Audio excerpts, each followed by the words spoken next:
Alright, good day, you guys, and welcome back to the channel. I'm Peter. For those of you that are new here, welcome. Go ahead and hit like, comment, subscribe. Tap that notification bell so you can know when I'm uploading to the channel. Alright, you guys, so now, I wasn't even supposed to come on here today. Well, I didn't feel like I was supposed to come on here today. But the Ancestor, for some reason, they are like harping on me to come on here on my glorious Saturn day where I'll be relaxing and chilling and everything. But I guess they were like, look, you done had all these Saturdays this week, so you need to go and sit down because we cancel all of your caseload. So you need to go ahead and sit down and give us our message. But today's message, and I took some copious notes because I've been out here for about 2 hours sitting here in the sun, getting these downloads, and I saw some of you guys as ancestors, the ones that's come as these birds. So if you got ancestors that's coming as birds, 2 of them are here. I think they are a male and a female bird because of how they came together.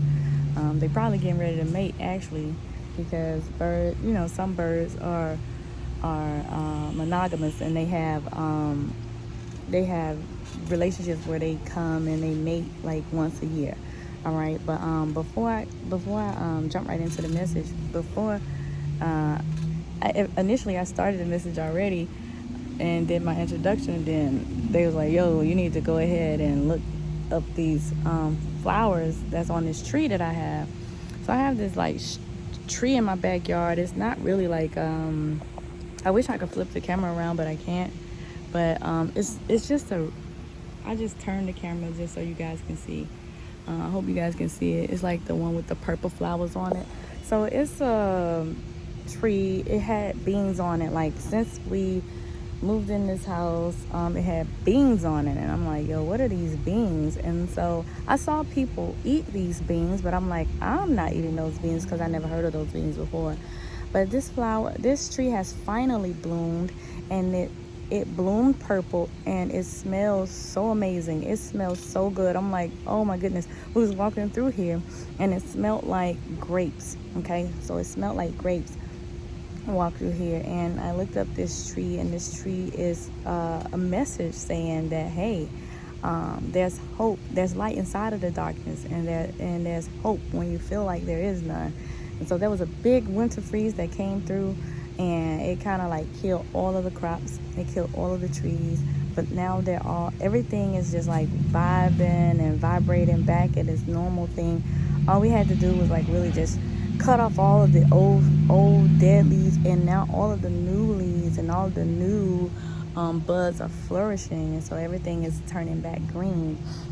And so what your ancestors wanted me to tell those that are looking for a little hope is like, whatever it is that you're going through, understand that there's always going to be a glimmer of light inside of that darkness. You have to be able to find the silver lining, not ignoring what you're going through, but finding that silver lining so you can get to the final understanding of whatever it is, or the understanding of whatever it is that you need to understand in that moment. So your ancestor's message today is, in order to know who you are, you have to know us. That's what the ancestors are saying. They're like, in order to know who you are, you have to know them. There's no way that you could carry on in your life and not acknowledge your ancestors. Okay, so your ancestors are saying that it's hard. They want to know, why is it hard for you to why is it so hard for you to believe that they exist? Why is it so hard for you to do the necessary things that you need to do to establish a relationship with them? Some of you all are trying to do your ancestor work, and some of you all are trying to like create rituals, But what your ancestors are noticing, they're noticing the inconsistencies, and they're saying that like, you only make time for them when you need something, or you only make time for them when when you have absolutely nothing else going on. They want to see your dedication and commitment to them when you have things going on, and they also want to see your dedication and commitment to them when you don't need anything. All right, so your ancestors are saying that, how come, like, they want to know, why is it so hard for you to believe in them? So they like, how come you can communicate with a god, a deity, a fairy, a nature spirit, a creature, any type of mythical creature, any type of nature creature, when it's hard for you to make a connection with someone that you came from. So your ancestors are like kind of like hitting home here. They like, look, y'all came from me. Yet you could believe in a fairy, you could believe in a mermaid, you could communicate with these deities, you could do all of these things, but you think that you just can't believe in who I am and what I can do for you when you came from me. When part of you is me, when you look at yourself and you look at your reflection, that reflection is something of me. All right, so your ancestors, they like, look, y'all up here believing in all this other stuff, then add me to the equation. They not telling you not to believe in what you believe in, but add them to the equation. They said their consciousness, your ancestors saying that their consciousness resides in you. So sometimes you may be seeing things or feeling things, and these things have nothing to do with you.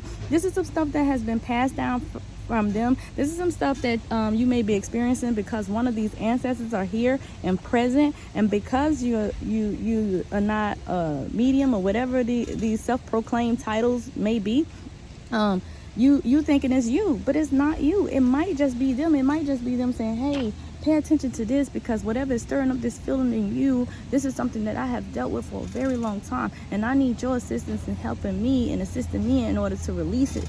All right. And so your ancestors are saying that part of their consciousness resides in you. A lot of the things that you think of, a lot of the gifts that you think are your natural innate abilities are theirs. They have done this, and some of it, just because you might have invented something in this lifetime, that does not mean that it did not exist in the other lifetimes. Okay. That does not mean that it did not exist in their lives. When you look at, when you're looking into the medical world, if you look into Mali and you look into Mansa Musa and you look into all of these things, you will understand that cataract surgery and all of these things have been here long before the Industrial Revolution. But when we were coming up now in this time, in this era, in our people, a lot of that stuff got lost because of the things that happened to the economy during all these different trades and slave trades. And y'all know the history. I'm not going to go into all of that. But it was lost. It was lost in translation because it was so far away from us. So now here we are thinking that something new is being invented, when really this stuff has already been invented. Or you want to be a cataract surgeon, but somebody in your ancestry in the 19th dynasty was already performing cataract surgeries. And somebody in your ancestry probably in the 1700s wanted to do it, but it wasn't an era for them at that time. Or the 1800s, and slavery and stuff was going on. So it wasn't an era for them at that time. But you've been able to go get the education. And this person been wanting to pursue this, but it wasn't a space for this person in that time. You get what I'm saying? So your ancestors are saying that some of that consciousness is of theirs is in you. A lot of them reside in you. All right? Let me tell y'all something. I ain't never took no music class, but I could play whatever instrument you could think of. Like, if you give it to me, give me about 20 minutes with it, I'll learn how to play it. All right, so that's what your ancestors are saying. Like, and it's not hard to connect with them. Just start doing more of the things that you love, and you'll realize how much of your ancestors are, how deeply connected you are to your ancestors. Even if you go and you start cooking, and you cooking that one dish. You cooking that one dish, boy, and you don't know where that dish came from. Your mama taught it to you, but somebody taught it to your mama, and somebody taught your mama it, and somebody taught your mama it, and somebody taught your mama's it. All right, and you thinking that you just one of these great, magnificent chefs, but guess what? Your great aunt or your great grandmother or your great grandfather was one of the best chefs in the family. However, it wasn't a time for them. It wasn't a time for them to be a chef. There was no need for no chef or no.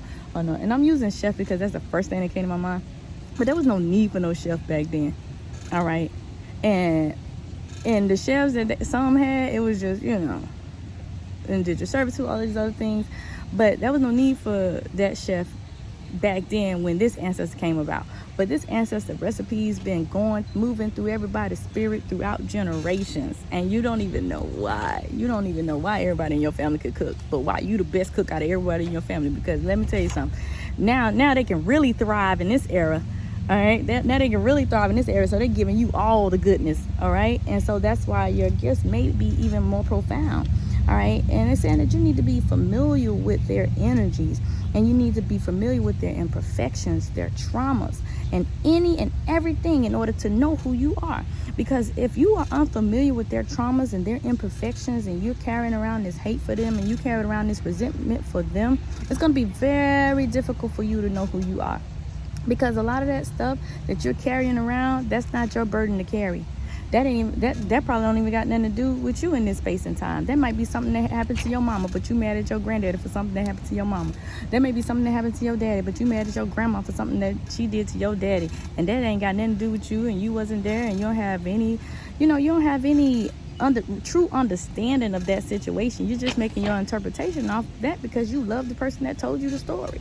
All right, but if you sit down and you connect with them, they'll be able to relay a lot of messages to you and give you some really good understanding of what was going on. So they're saying that, like, you need to understand all of that. You need to understand their trauma. You need to understand their trauma because a lot of your things that your vices that are coming up is a direct link to a trauma or something to that respect that they done had. So if you find yourself addicted to something, maybe you had addicts in your ancestral line, and they was addicted to things, and they might have hidden it because of the time that they were in, right?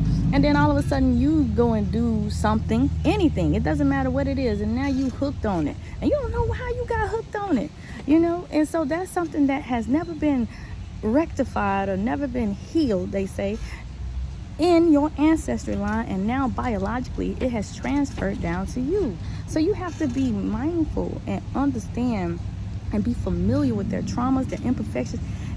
You got to be familiar with all of those things, their gifts, everything, because some of those gifts, you might be thinking that you're going crazy and you hearing things, and you might actually have some type of gift, some type of spiritual gift. There go the fast ancestor. They knew you was gonna be on here today, but they you might have some type of spiritual gift for something, and you didn't even know that you had it, but they had to hide it in their time because they had those witch hunts and all those other things, and some people still get killed for certain things in certain countries, so they want you to be mindful of all those things and understand all those things, so that when it's showing up in you, you know exactly where it came from, you know exactly which ancestor it is too.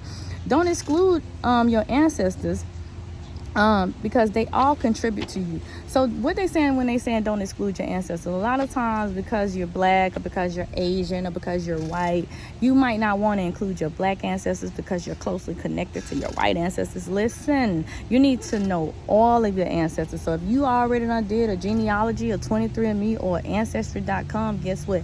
You need to know all of your ancestors, okay?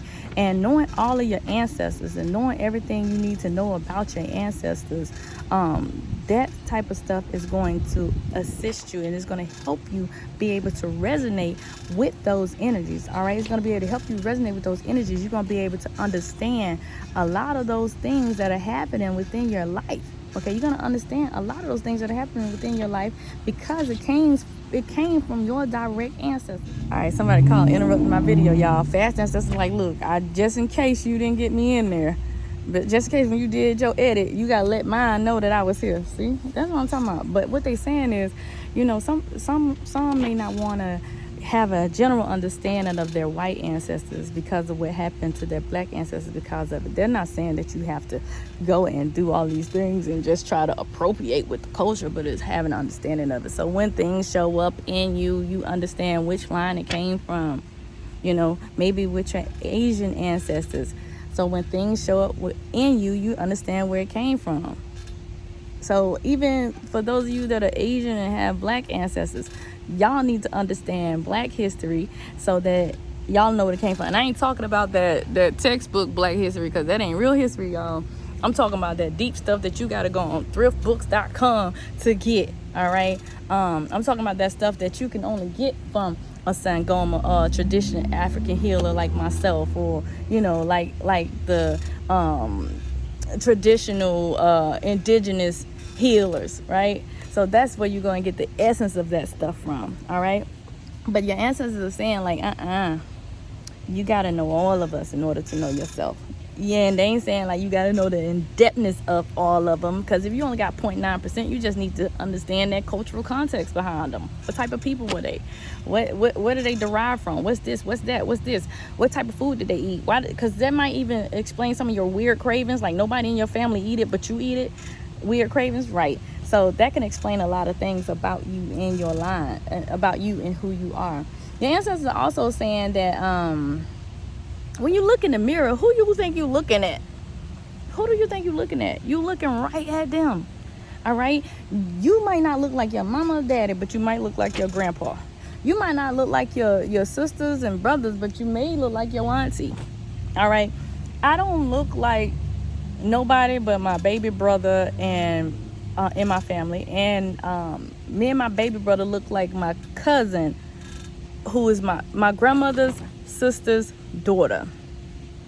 That's who we look like. And she's the baby of them all, you know. So it's like, dang, like, you gotta know your people. You gotta know in other cultures.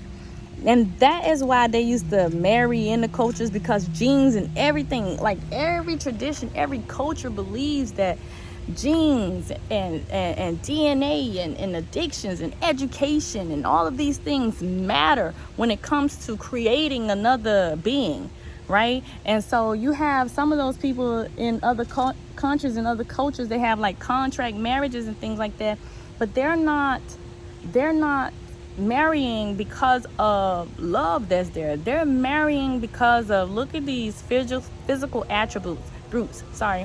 Look at these physical characteristics. Oh, look at how intelligent this person is. Oh, look at those high cheekbones and great teeth. Oh, look at how beautiful and brown those eyes are. Oh, there are no disabilities in this line, right? So they marrying like that so that it can create like the perfect human, so to speak, in their eyes, right? And so you're looking at it like even with animals. I talk about biodiversity of animals all the time when you begin to mix dogs together, right? And sometimes you might mix dogs together and certain dogs have certain characteristics that make the other dog be cute, but then it's going to have issues like epilepsy and seizures. Seizure and epilepsy is the same thing. But it's going to have issues like bone issues, all kinds of different issues, right? But now if you mix two pit bulls together. Let's just say it's two pit bulls. One is a fighting bull and one is a fighting pit bull and one is a non-fighting pit bull. Then you got two pit bulls that bred two fighting pit bulls. Both of them not scary. They're very strong. They have good genes. They got great DNA. The one that has the half fighting, half curd blood, the curd blood is going to be the one that's going to, have a stronger possibility of being afraid and losing the fight. Well, the one that is bred by the two great fighting, well, healthy, dominant dogs may not get scared as easy. So you got to look at all those things, like how breeders take things into consideration. So your ancestors are like, listen, you cannot look in the mirror without looking at me. I am the reflection. I am part of that reflection that is staring back at you. So you need to pay that respect where that respect is due. You guys, this message is going to be long, okay? Your ancestors are wanting to know, can you identify which one of them you looking at when you look at yourself? If the answer is no, then you're going to have to dig a little deeper, all right? And your ancestors don't care what way of life you are. They don't care if you are Muslim. They don't care if you are Israelite. They don't care if you're an African traditional spiritualist. They don't care if you are part of the African traditional religions. They don't care if you're a Christian. They don't care if you are Muslim. Whatever the case may be, they don't care if you Buddhist, right? All your ancestors care about is that whatever that you are a part of, that you do not allow them, that thing that you are a part of, to stop you, to prevent you from honoring them, from connecting with them. So they don't care what you do, as long as you're doing it for the same reason that, most religions was formed anyway. But do not exclude them, because they do not believe that you can tell yourself that you are communicating with a supernatural spirit or entity or deity, etc., and you find it odd and strange to communicate with them. Okay? So, because if you believe those stories, if you believe anything about those things, then you should also believe that you can communicate with your ancestors, and that they are the closest thing to you. They are your first line of defense, and they should always have honor and respect where respect is due, because death is not real. Death is only real to the physical being, but it's not real. All right, when a person dies, after a certain amount of time, the soul moves on. All right, and you got some souls that be trying to just jump right on into another body, but you got other souls that be like, oh, I'm out, I don't understand it. Hey, you got some that wonder, but we'll talk about that in other videos. All right, but your ancestors are telling you that everything dealing with them, they are your ancestors, saying that they could be your motivation or they can be your downfall. All right, because again, not all of your ancestors are good ancestors, but if you're not communicating with them, how will you ever know? And just because they might not have been good to people, if you heard stories about them from people within your family, that doesn't give you the right to be like, okay, I'm not gonna rock with them because my mama didn't rock with them, or my grandma didn't rock with them, or my sister didn't rock with them. You need to get your own understanding of your own ancestors, because what grievance they might have with them, they may not have that with you. And most of the times, 9 times out of 10, when they go over there, they just trying to make things right with this world anyway, so that they can go ahead and go to their next level, because they do not want to come back here. A lot of them don't want to come back here, believe it or not. The only ones that really want to come back here is the ones that want to be superheroes like myself, and the ones that feel like they got more lessons to learn. All right, so your connection to your ancestors is not about a system. Okay, listen, pay a close attention to that. This is why I always say do what resonates with you. Your connection to your ancestors is not about a system. Anybody can give you a foundation or blueprint or base or whatever. All right, anybody can do that for you, right? But that is not about a system. It's about what resonates to you and what resonates to your ancestors. All right, my ancestors are different than most ancestors, and what I do for my ancestors work for my ancestors. If I try to do the same thing for my ancestors that my husband do for his ancestors, we're gonna have a whole big problem, because they don't like the same things. My ancestors love candy and peanut butter cookies and really spicy foods, but that doesn't necessarily mean that his does. So if I try to give my ancestors something that I gave his ancestors, or give his ancestors something that I give my ancestors, it's not going to work out well. So you have to do what resonates with you. I journal to my ancestors. I be walking around the house talking to my ancestors. I play my ancestors music. I give them water. I give them things that I knew that they liked in this life. I do yoga to connect with my ancestors. I cook certain dishes to connect with my ancestors. You can connect with your ancestors in so many different ways. As you can connect with your ancestors in your normal everyday routine, as long as you're being intentional with that connection. Okay, again, there are things that need to be understood about the ancestors. So the ancestors are saying that there are ancestors that may need a little work. All right, so some of the ancestors may need a little work. You got your higher ancestors, but you have to keep working with them in order for you to understand like the different frequencies. And how do you not align with the ancestors that are on what they call a lower frequency or a lower vibe, right? You have to constantly attempt to put yourself at a higher frequency. All right, you have to constantly attempt to put yourself at a higher frequency by the different food selection that you eat. All right, you can activate certain things about your ancestors by just eating some of the foods that they ate. Taking care of your health, making sure that your internal matches your external, all right, and that your external matches your internal. Taking care of, making sure that you're getting the right amount of nutrients, the right amount of supplements, coming out here and get some of this sun when the sun is out. Understanding your astrological chart, because your astrological chart could tell you a lot of things about your ancestors.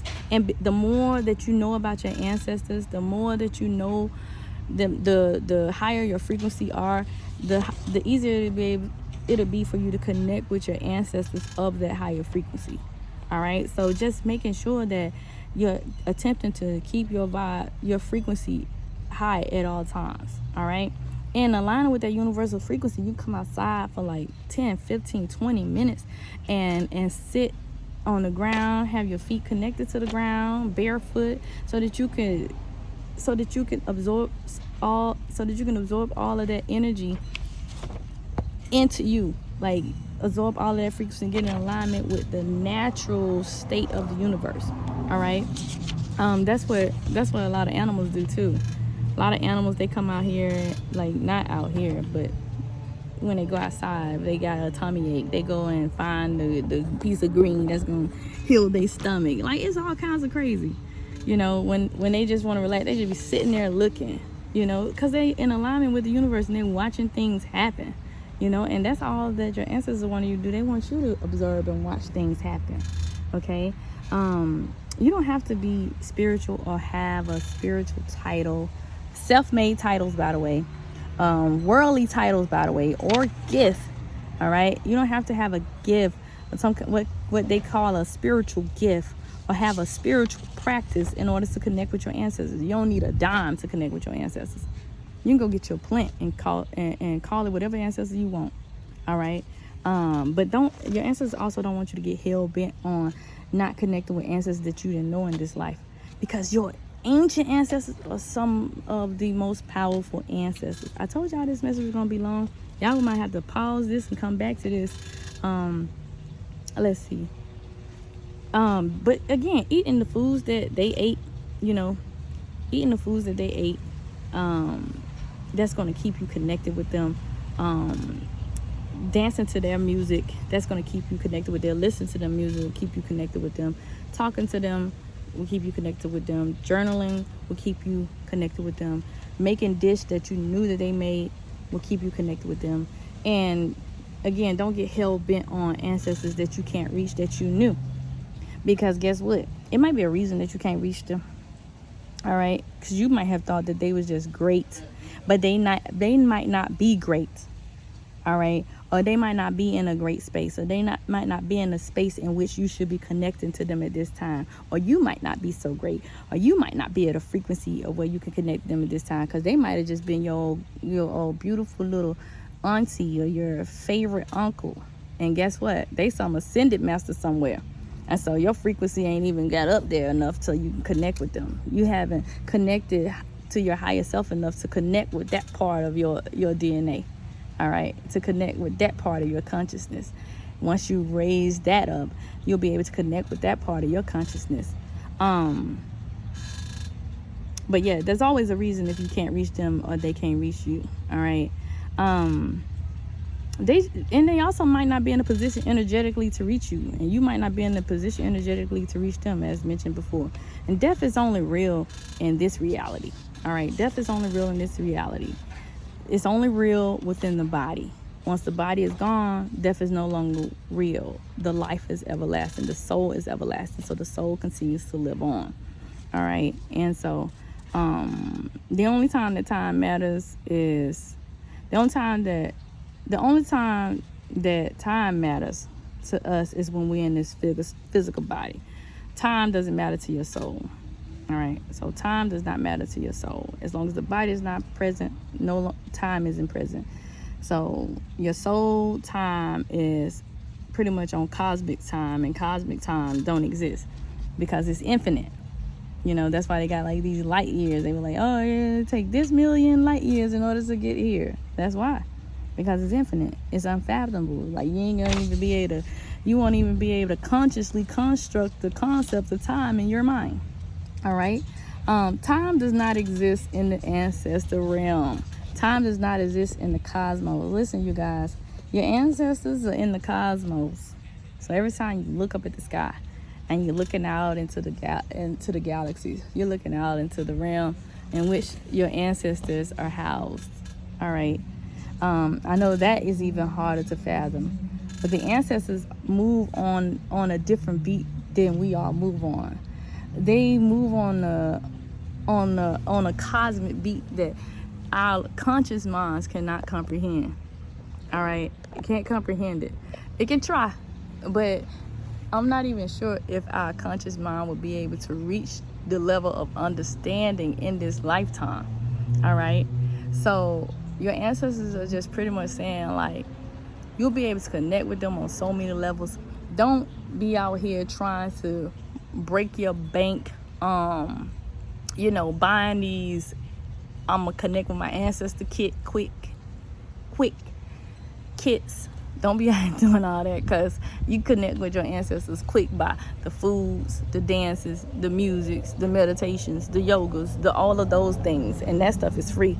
Now when you getting ready to do like your ancestor therapy and your ancestor work, it's cool to have like a coach, a mentor, or a therapist that's going to walk you through those things, you know, and help you process those things and tell you where to go when those things come up, to assist you in this process. But again, your ancestors are telling you like, hey, y'all need to know us before y'all can ever know yourselves. And this whole journey is about getting to know self, or self-mastery, in order to master a certain level of consciousness anyway, so that when you do transition into your next life, you can reach where you were supposed to go initially, so you don't have to reincarnate into the life that is present at that time. So that's pretty much it. I hope you guys enjoyed this message. I hope that this message was pleasant. If you like the content on this page, go ahead and hit like, comment, and subscribe. Tap that notification bell so you can know when I'm uploading to the channel. Also, if you're interested in joining Patreon, all of the information is in the description below, and I'll holler at you.